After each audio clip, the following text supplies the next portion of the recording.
recevoir. Ça permettrait qu'il y ait un certain équilibre. Monsieur le père recteur, Madame la représentante du ministre d'État, ministre de l'Enseignement supérieur, Monsieur le vice-recteur, Madame la présidente du conseil scientifique, Mesdames, Messieurs les doyens, Messieurs les officiers de commandement, Messieurs les officiers supérieurs, Messieurs les chefs des missions diplomatiques, Monsieur le représentant du ministre des Relations extérieures, Messieurs les professeurs, je pense notamment au professeur Bolinga, au professeur Ondoa, au professeur Luca, au professeur Bajon, bien d'autres professeurs que je vois dans la salle, chers collègues enseignants en vos différents grades, chers étudiants, mesdames, messieurs, je voudrais commencer par remercier du fond du cœur le père recteur de l'Université catholique d'Afrique centrale d'avoir bien voulu m'inviter, que je puisse prendre part à ce colloque. C'est la première fois que je me retrouve à l'Université catholique à l'occasion d'une activité scientifique. Merci. Un heureux hasard veut que cette invitation coïncide avec la promotion récente du professeur Chantal Belomont comme chef de département de sciences politiques, promotion qui m'a fait chaud au cœur. Quand j'avais appris cette belle nouvelle, je lui avais demandé que puis-je vous offrir, madame le professeur. Elle m'avait dit, venez prendre part à un colloque à l'Université catholique d'Afrique centrale. En venant ici, je viens aussi ici pour m'acquitter d'un devoir d'amitié et d'estime au professeur Chantal Belomont, à laquelle je suis lié par une grande histoire intellectuelle depuis au moins 30 ans. Je suis particulièrement heureux de voir, en ce qui la concerne, comme en ce qui concerne beaucoup d'autres personnes, cette présence forte des femmes dans le champ scientifique, cette présence forte des femmes dans le champ social, cette présence forte des femmes dans le champ de la science politique.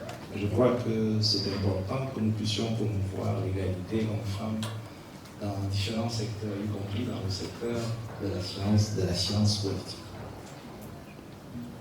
Je voudrais aussi dire, monsieur le père recteur, qu'en venant ici à l'Université catholique, j'ai une pensée particulièrement émue à la mémoire du père Denis Mogenet, pionnier de cette université, que j'ai bien connu, dont j'ai profité de l'amitié et des conseils lorsque j'étais doctorant, et qui très souvent me faisait l'honneur de me rendre visite pour me donner des conseils dans le domaine de la science politique. Lui qui avait commencé des études à Sciences Po Paris avant de savoir sa vocation, c'est bien cela la formule. Donc, une pensée très émue pour le père Denis Mogenet. Une fois que je me suis acquitté de ce devoir de gratitude, peut-être qu'il faudrait s'arrêter là. Et en fait, le plus dur commence. Penser le politique avec la guerre. Tel est le thème de la leçon électorale qu'il m'a été demandé de prononcer. Politique et guerre sont deux notions qui, réunies dans une seule et même expression, constituent un véritable cocktail explosif. Parce que chacune de ces notions, le politique ou la politique, la guerre, traîne son cortège rutilant de sentiments, de prénotions, de préjugés. Bref, autant d'obstacles épistémologiques. Chaque fois qu'il ait fait état de la politique, qu'il ait fait état de la guerre, l'esprit est vieux. L'esprit est vieux de ses préjugés. Préjugés qui empêchent le développement d'une pensée sereine. Chacun a des idées par rapport à la politique, et très souvent des idées fausses.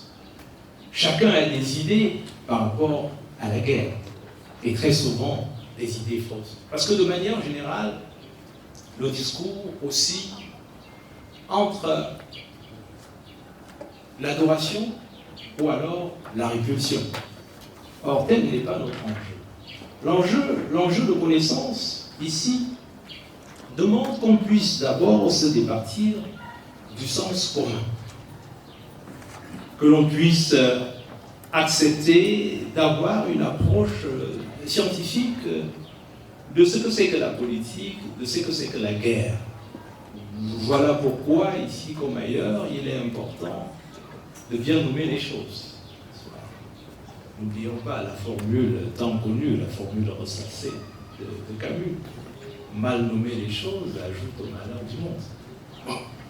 On pourrait partir de là dire que mal nommer la politique et la guerre ajoute au malheur de la science politique, dont la sécurité épistémologique dépend en partie de la bonne nomination des concepts, de la bonne nomination des termes qu'on doit utiliser. Il faut pouvoir bien nommer la politique et la guerre pour faire le bonheur du dialogue, le bonheur de la compréhension mutuelle, pour que nous puissions soit être en accord, soit être en désaccord. Bien entendu, dans la perspective qui est la mienne, il ne s'agit pas d'illustrer les concepts de politique et de guerre. Il s'agit de les illustrer, d'avoir une approche totalement opératoire des notions de politique et de guerre. Vous comprendrez pourquoi je ne serai pas tenté d'engager un débat sur le politique et la politique. Dans la perspective anglo-saxonne, la distinction est bien faite entre politics et policy. Politics, who gets what, when and how. Policy, l'organisation de la société à partir d'un certain nombre de programmes. La distinction, elle est nette dans la perspective anglo-saxonne. Dans la perspective française, tantôt on dit le politique pour désigner un acteur politique. Voici ce que le politique a décidé. Tantôt on dit le politique pour désigner le domaine politique. Tantôt on dit la politique. Je voudrais, en ce qui me concerne, utiliser ces notions de manière synonymique. Vous comprendrez tout à l'heure pourquoi. Dans le cadre d'une approche opératoire. Parce qu'en fait, que vous choisissiez de rendre compte de la politique à partir des critères classiques que l'on connaît, est-ce que nous rendons compte de la politique à partir de l'État? Bien évidemment, en acceptant que la politique ne s'exprime pas seulement au sein de l'État. Est-ce que nous choisissons de rendre compte de la politique à partir du concept du pouvoir, en tant qu'il implique la mise en mouvement de A par B, la mise en mouvement de l'homme par l'homme, la mise en mouvement de la femme par la femme. En tout cas, en tant qu'il implique un rapport de domination fondé sur une égalité de volonté.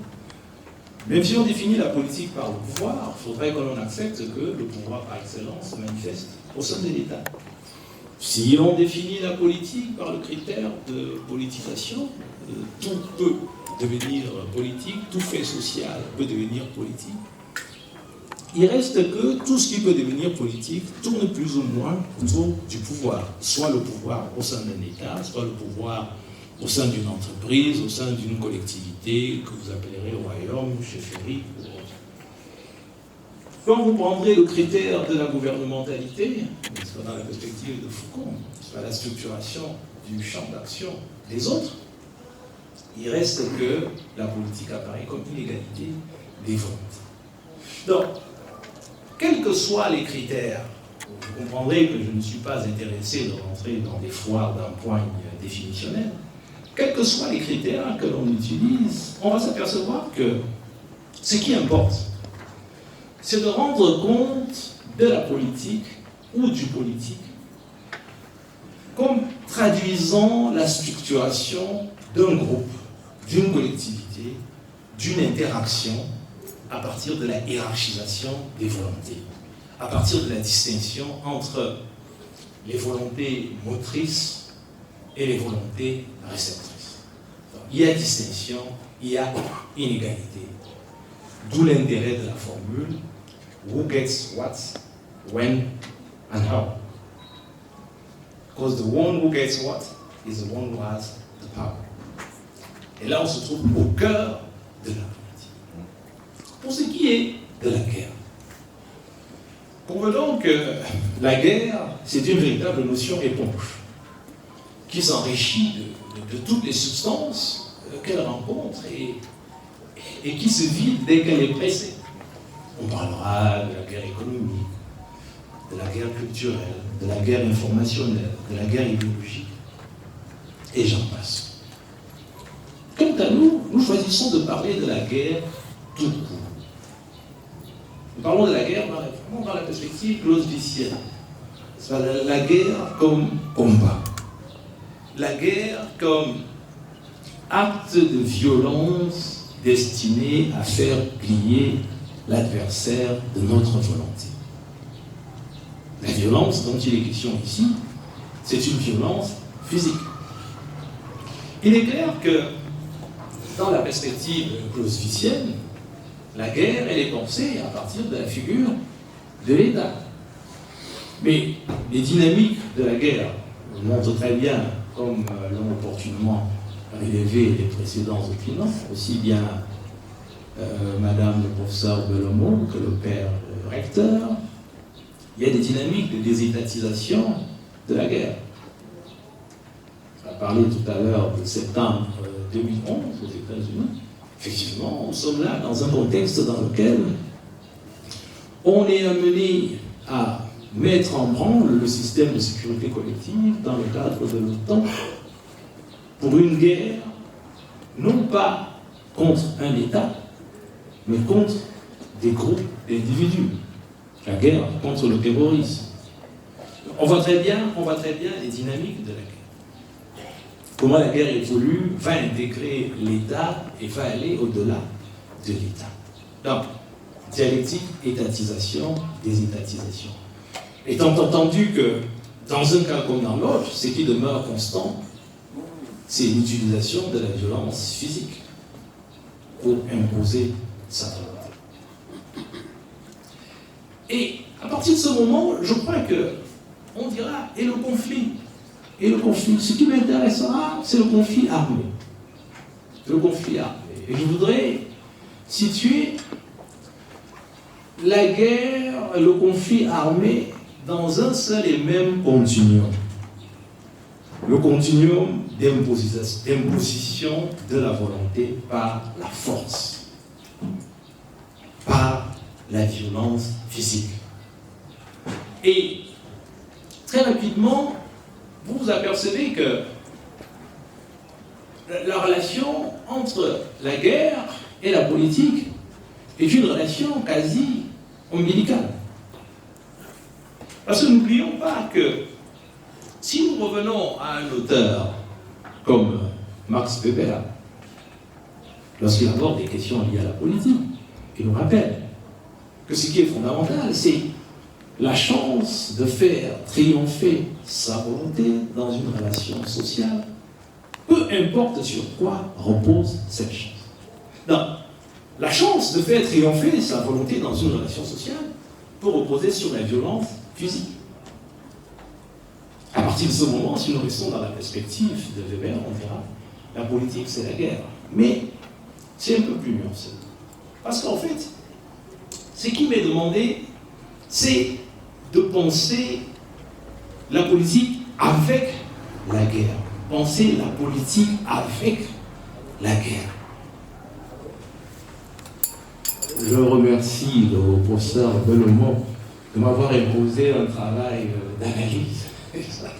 Penser le politique avec la guerre. Non. Avec, c'est une préposition qui met en rapport la guerre et la politique. Mais penser la politique avec la guerre, ce n'est pas penser la politique et la guerre. Penser la politique et la guerre, et c'est la conjonction de coordination qui implique une relation d'équivalence entre la politique et la guerre. À partir de ce moment-là, ça aurait été plus simple pour moi et j'aurais dit la politique à l'épreuve de la guerre à l'épreuve de la politique. Et le tour aurait été joué. Mais ce n'est pas de cela qu'il s'agit. Penser la politique avec la guerre. Nous avons deux variables qui certes sont reliées, mais il faut travailler sur le lien entre les deux variables. Lien qu'il faut penser à partir de la préposition avec. Penser la politique avec la guerre.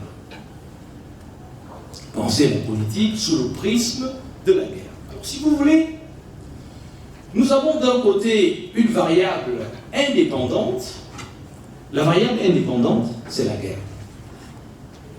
Et de l'autre côté, une variable dépendante. Cette variable dépendante, c'est la politique. Alors, penser la politique avec la guerre, c'est penser la politique comme variable dépendante dans sa relation avec la guerre qui est la variable indépendante. Allons plus loin. Donc, si vous voulez, la guerre, c'est la variable explicative. Et la politique, c'est la variable à expliquer. C'est la variable expliquée. Donc, nous regardons la politique sous le prisme de la guerre. Comme vous pouvez le constater, nous avons là deux variables avec un lien. C'est un lien de causalité. On engagera un débat sur ce lien de causalité. La cause, c'est la guerre. L'effet, c'est la politique.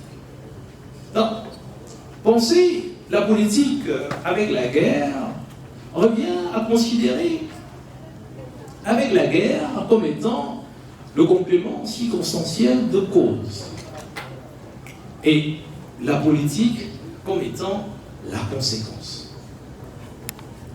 La cause, la guerre, la conséquence, la politique. Il s'agira de voir, dans une certaine mesure, l'impact, l'influence que la guerre va exercer sur la politique, dans le cadre d'une relation de causalité. Il va sans dire que penser ainsi le sujet qui nous a été proposé nous confronte à un obstacle, car c'est épistémologique, c'est l'idéalisme éthique. L'idéalisme éthique dont on a suivi une des écoles tout à l'heure, à savoir l'Église catholique. La politique, c'est le bien. La guerre, c'est le mal. Grosso modo, c'est cela. Donc, voilà la perspective éthique. Il ne s'agit pas de refuter cela. Non. Le terrain éthique, c'est un terrain valable, c'est un terrain qui a sa pertinence. Mais ce n'est pas sur le terrain éthique que se situe la présente réflexion. La présente réflexion se constitue à côté du terrain éthique. Donc, il s'agit de considérer la guerre et la politique comme des données permanentes de la vie en société. Des données permanentes de la vie en société qu'il faut pouvoir penser à travers leurs différentes manifestations, sans faire état de sa préférence personnelle pour l'une ou l'autre manifestation. Donc, la perspective qui est la nôtre, c'est une perspective positiviste. Mais le positivisme est blâmable. Comment peut-on être neutre lorsqu'on parle de la guerre? Tant on connaît les conséquences désastreuses de la guerre. C'est des débats. Comment penser la politique après Auschwitz? Comment penser la politique après le génocide au Rwanda? Ce sont des préoccupations légitimes qui sont intégrées, qui vont être intégrées dans la réflexion, non pas comme point de départ, mais comme point d'arrivée. Parce qu'en fait, pour changer le monde, reprenons les marxistes, il faut d'abord le comprendre. Il s'agit donc d'abord de comprendre la guerre en tant qu'analyseur de la politique. C'est à partir de cette compréhension sereine, de cette compréhension froide, que l'on peut éventuellement envisager des prises de position éthiques. J'ai indiqué tout à l'heure que les variables de guerre et de politique sont impliquées dans un rapport de causalité. Dans le cadre de ce rapport de causalité, il s'agit nécessairement de voir en quoi est-ce que la guerre influence la politique, mais aussi il s'agit d'interroger la force de cette relation de causalité, pour savoir notamment s'il s'agit d'une causalité absolue ou alors d'une causalité relative. Ainsi donc, penser la politique avec la guerre revient à envisager tour à tour deux principaux éléments. D'abord, penser la guerre avec la politique, l'hypothèse du déterminisme de la politique par la guerre. Ensuite, penser la politique avec la guerre, l'hypothèse du déterminisme relatif de la politique par la guerre. Commençons par la première hypothèse, l'hypothèse du déterminisme de la politique par la guerre. Nous considérons la guerre comme un déterminant, comme un facteur qui exerce une influence sur la politique. Donc, difficulté de penser la politique de manière absolue, indépendamment de la guerre. La guerre influence la politique. Et cette influence de la guerre sur la politique, nous allons l'envisager à deux niveaux. D'abord au niveau de la politique internationale, ensuite au niveau de la politique interne.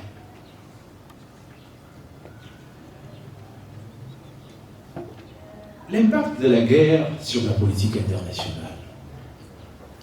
Dans le milieu international, il est souvent considéré que la guerre est une évidence. On dit que le milieu international est un milieu anarchique. C'est vrai. Mais n'oublions pas, comme nous le rappelle Alexander Wendt et toute l'école des constructivistes, l'anarchie, c'est ce que les États en font.